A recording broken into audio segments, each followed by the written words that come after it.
Hello everyone, welcome back to Scifun Academy, where science is made fun. This is part 3 of chapter 4, Structure of the Atom. In today's video, we'll see how are electrons distributed in different orbits or shells. Now, Bohr's model had showed us that electrons exist in shells around the nucleus. These shells are numbered 1, 2, 3, 4, starting from the closest one to the nucleus and moving outward. But how many electrons can each shell actually hold? Do they fill up like bracelets? Or do they fill the shells randomly wherever they want, like sitting in a movie theater? Well, turns out neither. There are 3 exact rules for how electrons fill out their shells. Let's break them down. Rule 1. Every shell has a maximum number of electrons it can hold, and there's a simple formula to calculate it. Maximum electrons in a shell is equal to 2n square, where n is the shell number. Let's calculate this for each shell. For the K shell, n is equal to 1. So maximum electrons is 2 times 1 square, which is 2 times 1, which is 2 electrons. For the L shell, n is equal to 2. Here, maximum electrons will be 2 times 2 square, which is 2 times 4, equal to 8 electrons. For the M shell, n is equal to 3. Here, the maximum electrons will be 2 times 3 square, which is 2 times 9, or 18 electrons. And for the N shell, n is equal to 4. Maximum electrons is equal to 2 times 4 square, which is 2 times 16, or 32 electrons. Notice the pattern? Each shell can hold a lot more electrons than the one before it.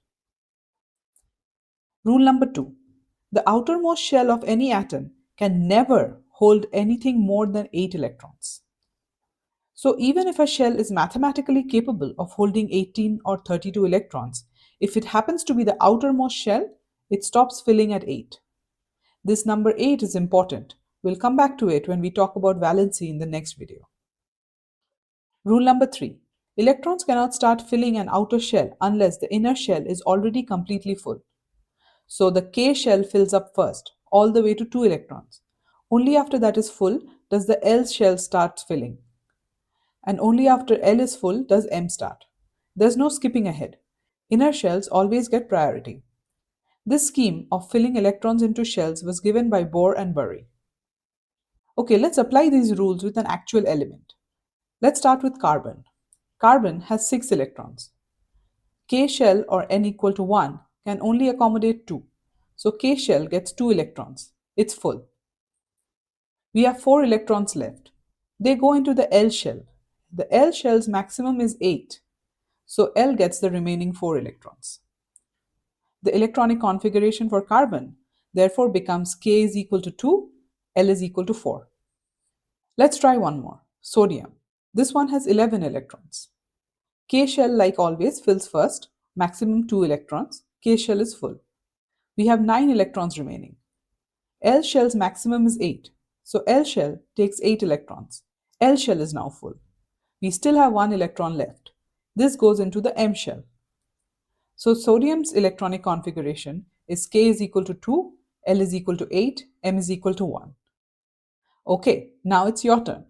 Pause the video and try working out the configuration for the following elements: nitrogen with 7 electrons and magnesium with 12 electrons. Use the same 3 rules we just learned. I'll reveal the answers in a moment. Okay, nitrogen. The configuration is K2L5. Nitrogen has 7 electrons. K shell takes 2. Remaining 5 go into the L shell. Magnesium is K2L8M2. Magnesium has 12 electrons. K shell takes 2, L shell takes 8, and the remaining 2 go into the M shell. Did you get them right? Great job. Okay, so here are the key takeaways from this video. Electrons fill shells starting from the closest one to the nucleus, KLMN. Rule number 1, maximum electrons in any shell is equal to 2n squared, where n is the shell number. Rule number 2, the outermost shell can never hold more than 8 electrons, no matter what 2n squared says. And rule number 3, electrons fill an outer shell only after the inner shell is completely full. And that's it for today, folks. Thanks for watching. If you learned something new today or just feel smarter than you were 5 minutes ago, Hit those like, share, and subscribe buttons and stay tuned for more mind blowing science. See you in the next one.